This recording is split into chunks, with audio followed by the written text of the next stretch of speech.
今天我们来聊聊近期在东南亚突然爆发的泰国与柬埔寨冲突，以及这背后令人瞠目结舌的黑幕。表面上看，这是一场传统的边境争端，可没想到中国却意外被卷入其中，甚至有中国网友跑去给泰国军方叫好。而更惊人的是，战火背后竟牵出了器官拍卖般骇人听闻的非法产业链。这场泰柬之战最后输的会是习近平吗？我们今天就深入来探讨其中的曲折内情，用大家都听得懂的方式把事情讲清楚。首先，泰柬冲突的爆发，泰国和柬埔寨其实常年存在边界纠纷，边境线是法国殖民时代硬画下的，历史上留下很多悬而未决的地段。其中博威下寺附近的领土归属问题，几十年来双方就吵过好几次，甚至2011年还打过小规模边境战。总之，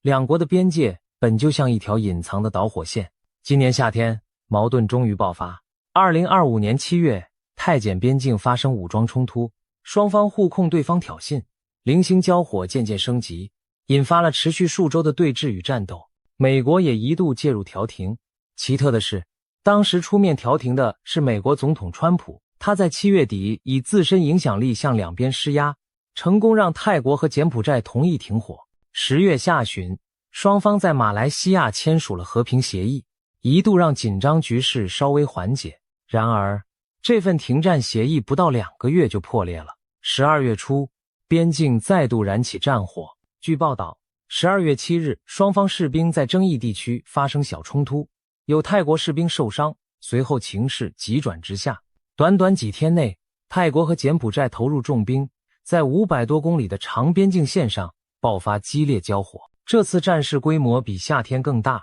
手段更猛烈。泰国指责柬军几乎天天发射上千枚火箭轰击泰国边境村庄，而柬埔寨则控诉泰国出动空军越境狂轰滥炸，双方甚至都动用了无人机执行侦察和投弹。战况一下子回到现代高科技战争的态势，一边是飞弹火箭齐发，一边是战斗机高空掠过投下精确炸弹，平民也无可避免地卷入其中。12月中旬，泰国境内一处村庄遭柬军火箭弹袭击，造成一名63岁泰国平民死亡。这是这轮冲突爆发以来泰国首次有平民丧生。在此之前，多数死伤者都是士兵，但随着战况加剧，无辜百姓也开始付出血的代价。到12月下旬为止，双方已有超过50名平民在战火中丧命，受伤人数更多，超过50万居民被迫逃离家园，成为难民。泰国方面的强硬态度不难理解，泰国政府公开表示，我们将继续军事行动，直到确保国土和人民不再受到威胁。泰国看守总理阿努廷，他在新政府中担任副总理兼内政部长，如今暂代总理职务，在社交媒体上放话，强调泰军不会轻易收手。泰国军方甚至宣布已经控制了几乎所有预定的目标区域，将柬埔寨部队赶回去了。泰军为防止局势再次恶化，还在那些地区加强了严密的监控。简单讲，泰国决心用武力打到检方不敢再动手为止。在战场上，泰国占据着上风，毕竟泰国军力和经济都更胜一筹，他们还手握美制 F-16 战斗机等先进装备。据报道，泰国空军频繁出动 F-16， 直接炸毁了柬埔寨军队藏在一座废弃赌场里的弹药库，还沿着供应线狂轰，切断柬军补给。地面上，泰国部队攻占了重要的350高地等战略据点，步步紧逼。而柬埔寨除了发射火箭和炮弹反击，也开始动用无人机和多管火箭发射器还击，但似乎难以扭转颓势。双方各执一词。柬埔寨国防部发言人在记者会上痛斥泰军的空袭，严重威胁无辜平民安全，甚至危及世界文化遗产。他指的是博威下寺等柬境内的古迹就在交火地区，被炸弹震到，殃及的风险极高。而泰国方面则强调自己是被迫反击，因为检方不断炮击泰国村庄，甚至蓄意将平民做目标。泰方称这是残酷不人道的恐怖行径。双方你来我往的指责，使得这场冲突在舆论上也闹得很僵。然而，就在大家以为这只是又一次边境军事冲突时，泰国突然抛出了一个新说法，泰国陆军高调宣称，这不仅是保卫国土，更是一场对跨国诈欺犯罪的战争。泰国军方把这次边境冲突包装成打击电信诈骗集团的行动，称自己在对抗一支横行东南亚的诈骗军团。泰国第3军团等参战部队直接表示，他们正站在打击跨国犯罪集团的最前线，目标是扫除藏匿在柬埔寨、辽国和缅甸边境地带的网络诈骗中心。用军方的话说，这是对诈骗军队的宣战。泰国为什么这样说？这就要谈到柬埔寨境内的诈骗园区问题。近年来，柬埔寨和邻国缅甸、辽国的一些偏远地区涌入了大量以华人为主的投资开发，表面上盖赌场、盖经济特区，实际上却成了电信诈骗和网络犯罪的大本营。这些地方常被称为园区，比如臭名昭著的缅甸妙瓦底 KK 园区等。许多中国大陆、台湾、东南亚各国的年轻人被高薪招聘广告骗到这些园区后，护照被没收，沦为电诈团伙的猪仔，也就是被囚禁强迫行骗的受害者。据一些国际组织调查，这类诈欺产业园在柬埔寨、缅甸等地圈进了数十万受害者，受害者来自全球50多个国家。他们在园区内被奴役，从事网络诈骗、虚拟货币诈骗等勾当，稍不服从就可能遭到殴打、电击，甚至更残忍的虐待，活生生是现代奴隶营。对中国而言，这些海外诈骗园区更是让人痛恨不已。许多中国年轻人因为贪图海外高薪工作机会，结果掉入这些陷阱，被贩卖到柬埔寨、缅甸的园区里。这几年大陆社会上一直盛传各种恐怖故事，什么年轻人出国打工，结果被摘除器官，逃出诈骗园的受害者满身伤痕等等。虽然有些细节未经证实，但确实有不少中国公民在柬缅失联，至今下落不明，引发家属绝望的寻找。中国政府近年来也展开了全民反诈行动，在国内严惩电信骗子，同时一再警告国人不要去境外打黑工。然而海外那些犯罪园区不在中国管辖范围，中方拿他们也非常头痛。可以说，跨国诈骗早就是华人社会深恶痛绝的毒瘤之一。在这种背景下，当泰国宣称他们轰炸的目标之一正是柬埔寨境内的电诈园区时，立刻获得了无数中国网友的叫好。12月中旬传出泰国出动战机越境轰炸柬埔寨的消息后，中国的社交媒体上一片沸腾，一大批中国网友涌入泰国驻华大使馆的官方微博留言板，纷纷欢呼感谢泰国军队帮忙清剿电诈窝点，解救被囚禁的中国人。有人喊出打击电诈深得人心，还有人称赞泰国是真正的东方大国，替天行道。要知道，东方大国这4个字过去可都是中国官方宣传自己时爱用的词，现在网友把它送给泰国，这带着浓浓的讽刺意味。中国民间对跨国诈骗积怨之深由此可见一斑。毕竟自己国家的年轻人被骗去异国受苦，中国官方劝阻过，也抓过不少诈骗犯，但总有漏网之鱼躲在国外。如今泰国大军直接炸上门去，网友们大呼大快人心。然而这场反诈之战的真实情况却没有想象中那么单纯。首先，泰国虽然声称轰炸了柬埔寨境内多处中国犯罪集团经营的电诈园区，但泰国和柬埔寨官方最初都没有证实详细战果和伤亡，因此在信息混乱中也不排除各自宣传有夸大成分。其次，更耐人寻味的是中国官方的反应。一方面，中国老百姓高兴地给泰国点赞，另一方面，北京当局却相当紧张，连忙跳出来灭火，希望赶快停战。中国国防部发言人特地出来澄清，说中国对柬泰冲突保持中立，外界不要主观臆测，更不要恶意炒作。这是因为泰国士兵据称在柬埔寨阵地上缴获了不少中国制造的武器，有人怀疑中国暗中军援柬埔寨，中国赶紧否认，强调中国卖给两国的武器装备都是合法透明的军贸合作，跟这次冲突毫无关联。但不管怎样，中国出售的武器此刻确实在泰柬战场上互相厮杀，这场面也让北京颇感尴尬。更直接的是，中国外交部开始频繁斡旋。中国外长王毅在12月18日先后打电话给泰国和柬埔寨的外长，苦口婆心地劝双方立即停火。他还警告外界不要散播所谓抹黑中国的假消息，明指近期许多论调在挑拨中国和两国的关系。同一天，北京派出了亚洲事务特使邓锡军，连夜飞往金边和曼谷之间进行穿梭外交。中国一方面安抚柬埔寨，承诺会积极促成停火，不会坐视不理；另一方面也和泰国交涉，希望泰国手下留情，别把事态搞大。据说北京还特别要求双方务必保护中方在当地的项目和人员安全。换句话说，中国在柬泰边境一带投资了不少基础建设，开发区也有中国公民在那里工作，千万别在战火中出事。中国如此积极调停，表面上是担当地区和平使者的角色，但在不少看热闹的网友眼中，味道就不一样了。有中国网民讽刺道，谁跑出来调停，谁就是幕后黑手。他们用的是电影《教父》里的名言，嘲讽北京现在办和事佬，实际上自己才是放火的人。还有网友直指中国政府过去和柬埔寨走那么近，难道不清楚柬境内这些犯罪园区的存在吗？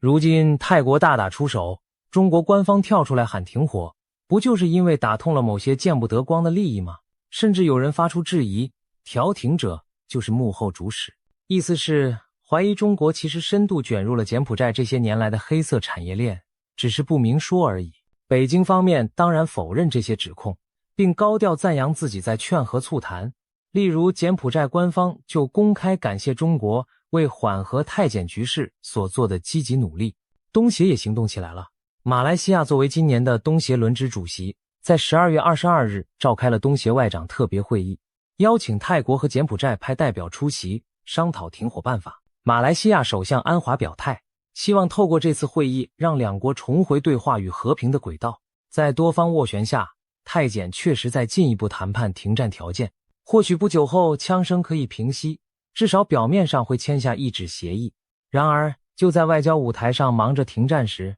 一个更大的风暴却悄然酝酿，随时可能掀翻所有人的努力。事情要从柬埔寨方面的一次异常举动说起。泰国炸了柬埔寨境内那些电诈营地后不久，柬埔寨有个机构忽然在网上发布了一份合作伙伴名单。这个机构名叫柬埔寨生命科学研究院，听起来像是搞生物科技的官方研究单位，可他挑在这节骨眼公布合作名单，就非常耐人寻味了。更惊人的是，名单上居然列着许多中国的医院和科研机构。这一下舆论瞬间被引爆，无数中国网友疯传这份名单的截图。大家震惊地发现，上面包括中南大学湘雅医院、湘雅二院、湖南师范大学、武汉病毒研究所、华中科技大学、北京博奥生物集团等等，看起来都是中国境内知名的医疗或科研单位。这些中国单位为什么会跟柬埔寨的一个生命科学研究院挂上钩？而且偏偏在泰柬交火时刻，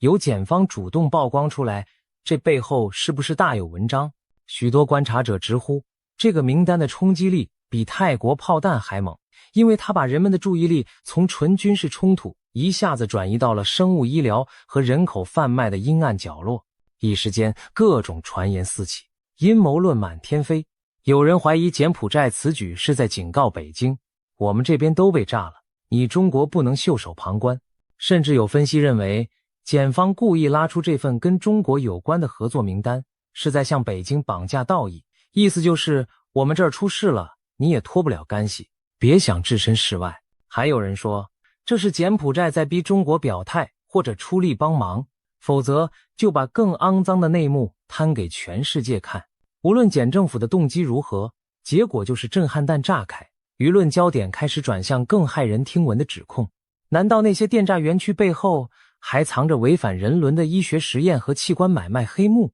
随着名单疯传，网上很快就有人站出来爆料更多内情。一位自称曾卧底柬埔寨电诈园区的华人博主，在11月时其实就发布了一系列惊人指控，只是当时关注者不多。现在他的爆料被疯狂转发，让人不寒而栗。他揭露，柬埔寨那个所谓生命科学研究院其实就设在某大型诈骗园区内，而这个园区据称由柬埔寨的太子集团掌控。太子集团的老板名字叫陈志，柬埔寨籍华人，是当地著名的新兴富豪。这个陈志来头可不小，美国和英国政府今年10月刚联手对他和他的公司进行制裁，指控他是跨国网络诈骗帝国的幕后主使。美国司法部揭露，陈志旗下的园区非法拘禁大量人员从事诈骗，涉及上百亿美元的黑金，美英冻结了他在伦敦的豪宅和商办，还没收了相当于1000亿台币规模的比特币资产。这是全球最大规模的诈骗财产查扣案之一。可见，柬埔寨的诈骗产业其实已经成长为庞大的跨国犯罪生意，背后有财团和政商势力护航。言归正传，这位博主的爆料更骇人之处不在钱，而在人。他说，柬埔寨那些电诈园区里，近年来开始出现一种新型犯罪业务，就是假借生物科技之名，行丧尽天良之实。博主提到一个词，小猪仔产业链。所谓小猪仔，在诈骗圈通常指被骗去当骗徒的年轻人，类似杀猪盘里被宰的猪仔，但这里的小猪仔却是活生生的婴儿。根据他的说法，在那家生命科学研究院所在的园区里，一批被诱拐来的年轻女性正被迫从事双重角色，一方面要参与网络诈骗工作，另一方面竟还要充当代孕母体。园区利用体外受精技术，强迫这些女性同时怀上2到3个胚胎，也就是让一个女人肚子里同时孕育多胞胎。为什么要这样做呢？爆料者称，这背后是一条可怕的婴儿生产销售链条。每一个被产出的婴儿，他们戏称为小猪仔，都能卖到约300万人民币的高价，3个一起就是900万。而买主则是一些生物科技公司或实验室。这些婴儿并不是让不孕家庭收养，而是作为提取生物材料的原料。听到这里已经让人毛骨悚然，但更残忍的还在后头。据那名博主描述，这些被卖出去的婴儿通常在出生后养到大约6个月大，就会被送进实验室进行骨髓抽取。工作人员用钻头在幼小婴儿的脊椎钻孔，再用针管抽取骨髓，婴儿则被像实验鼠一样养在透明箱里，只在清理的时候才爆出来一下，画面令人不忍想象。抽出的骨髓会进一步加工提炼造血干细胞，含有各种生长因子，据称被用来制作富豪们延年益寿的抗衰老疗法。换句话说，这群园区里的黑医生把婴儿当成活的药材来养，等到需要时就抽他们的骨髓，提取各种细胞。博主感叹道，这早已不是什么科学研究，而是在拿活生生的人体当作原料下手，是天理难容的暴行。更可怕的是，博主说这还不止骨髓。他透露，在那些诈骗园区内，其实已经形成了多个部门，所谓骨髓抽取中心、人体生育中心、废料处理中心等等，仿佛一整条从人体繁殖到利用再到处理残骸的流水线。为什么这些以电诈为主业的犯罪集团开始搞起生物医疗勾当？博主分析，是因为近年来各国对电信诈欺打击加强，诈骗钱没以前那么好骗了，他们就寻找新财源。而人体材料买卖是一条暴利黑产，有钱有权的人为了长寿养生，愿意付出天价寻求偏门疗法，于是这些犯罪集团就把黑手伸向了女性和婴儿，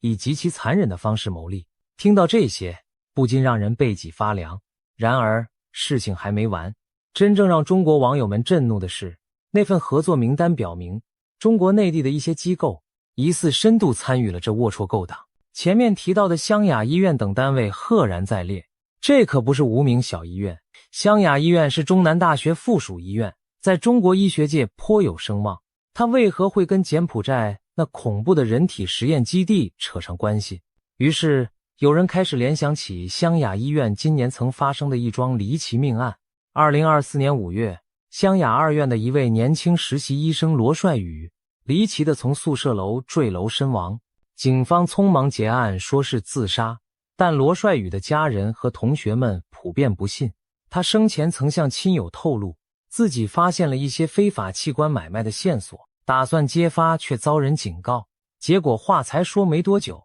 人就掉楼没了。同一时期，湘雅还接连传出几起研究生暴毙事件，据说有4名研究生接连死亡，其中3个也是坠楼，还有1名女学生离奇死在浴室。这些惨剧被不少人怀疑彼此相关，怀疑几位年轻人可能发现了医院内部见不得光的秘密而被灭口。当时这几起死亡事件在网上闹得沸沸扬扬，许多网友怀疑湘雅医院有黑幕，然而由于缺乏证据，加上相关讨论很快被网管降温，事情后来没了下文。现在湘雅的名字竟出现在柬埔寨那张名单上，难免让人浮想联翩。更有甚者，网友们人肉出湘雅医院背后可能牵涉的权贵人物，有人提到一个叫季光光，真名李明的人，网传他是前中国国务院总理李鹏的外孙，他名下控制着大量企业，据说是湘雅相关产业的重要金主之一，甚至有传言称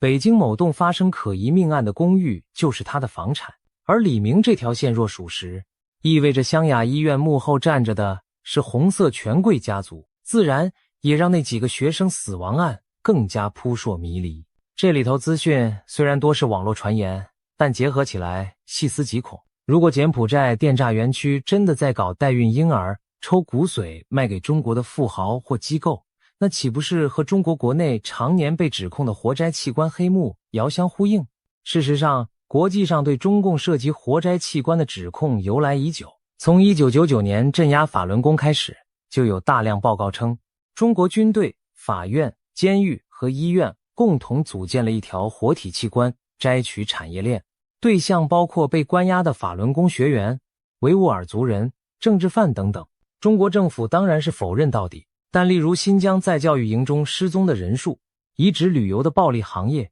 都让外界怀疑其中暗藏罪恶。在这次柬埔寨事件中，我们又看到了类似的影子，弱势群体、被拐骗的年轻男女和婴儿，成了资本和权势的人体原料，而跨国犯罪集团与某些政商势力甚至科研单位狼狈为奸，形成一个贩卖人体的黑色网络。消息爆出后，中国舆论场震动之大可想而知。短短几天内，各种关于柬埔寨器官拍卖、婴儿骨髓买卖的帖子在网上流传。有人愤怒地质问，如果这都是真的，还有比这更丧尽天良的事吗？那些名单上的中国医院和学校出来解释一下，到底参与了什么？还有人难以置信地说，这都21世纪了，竟然真有像科幻恐怖片里那种把活人当配件卖的事。中国网友的群情激愤可以理解，毕竟这等丑闻一旦坐实，将是对社会道德和法律底线的沉重撞击。甚至许多平时不关心政治的年轻人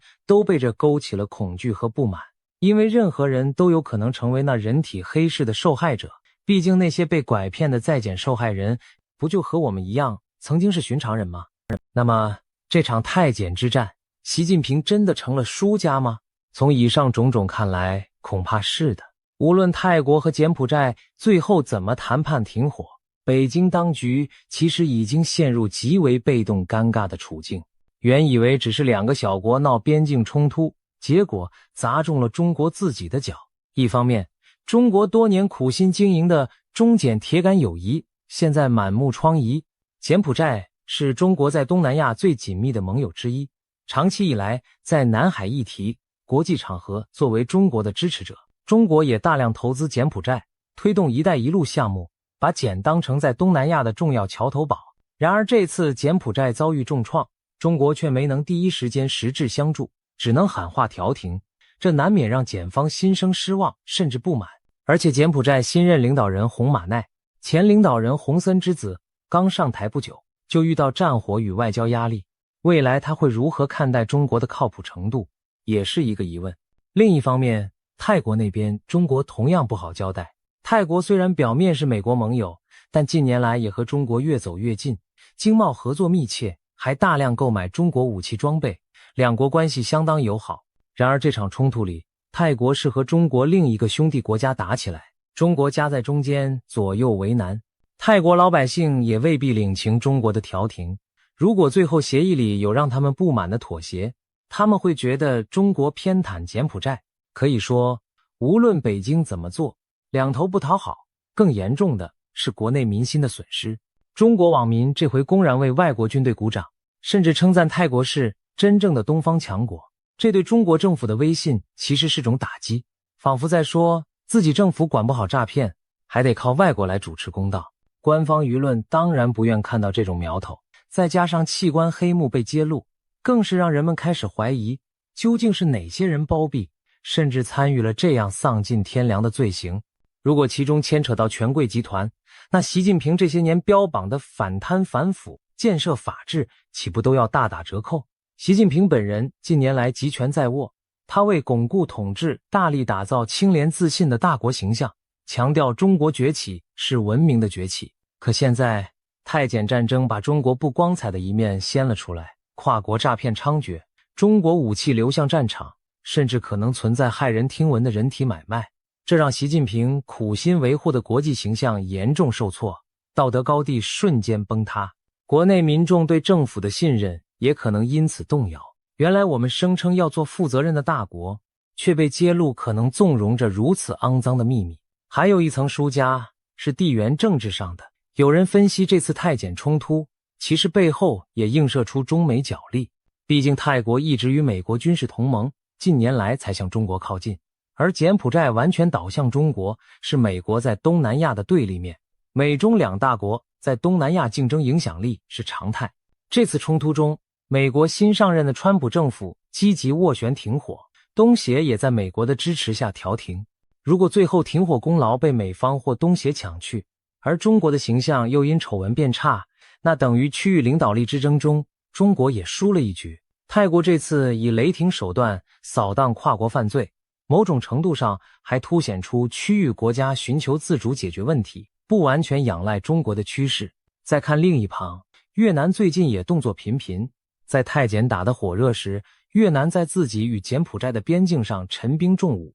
越南和柬埔寨有历史恩怨，当年1978年越南推翻红色高棉政权，中国为了教训越南，在1979年中越边境打了一仗。如今越南摆出兵马，难保不是在等待时机。如果越南也卷进来，中国会不会重演当年的一幕出兵援柬？不论可能性大不大，光是这种联想就让北京头疼不已。区域局势一复杂，中国过去苦心经营的战略布局就可能土崩瓦解。因此说，从权力博弈角度，习近平这次也是赔了夫人又折兵。综合来看，太检之战固然是发生在两个东南亚国家之间，但它的冲击波远远超出了当地。本来人们会以为这不过是一起地方性边境冲突，没想到却牵扯出跨国诈骗、人蛇集团，甚至可能的活体器官买卖。一场战争打出了两条战线，一条在明处，泰国和柬埔寨兵戎相见；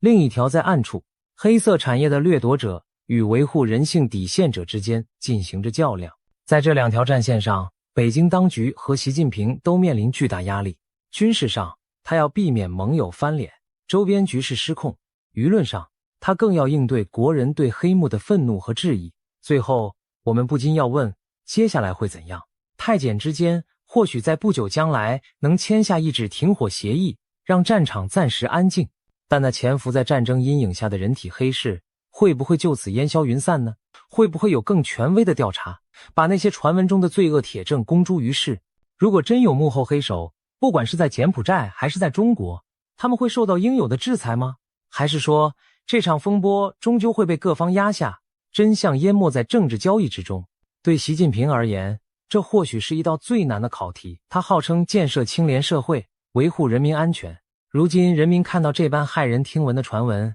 他能给出怎样的交代？太检之战给我们的启示是残酷的。当黑暗积蓄到一定程度，往往在不经意处就会被引爆。一次看似局部的冲突，撕开了隐藏多时的伤口。未来，中国政府势必要更严肃地面对跨国犯罪和器官贩卖的问题。如果选择掩盖，那只会让信任进一步流失；如果选择铲除黑幕，则势必牵扯深广的既得利益，挑战巨大。不管怎样，子弹和炮弹可以短暂平息，但人心的战争已经打响，人们在等待真相，也在等待正义。也许习近平从没料到，远在东南亚丛林间响起的几声爆炸，最后阵痛的竟会是自己。但事情已经发生，他将如何收场，让我们拭目以待。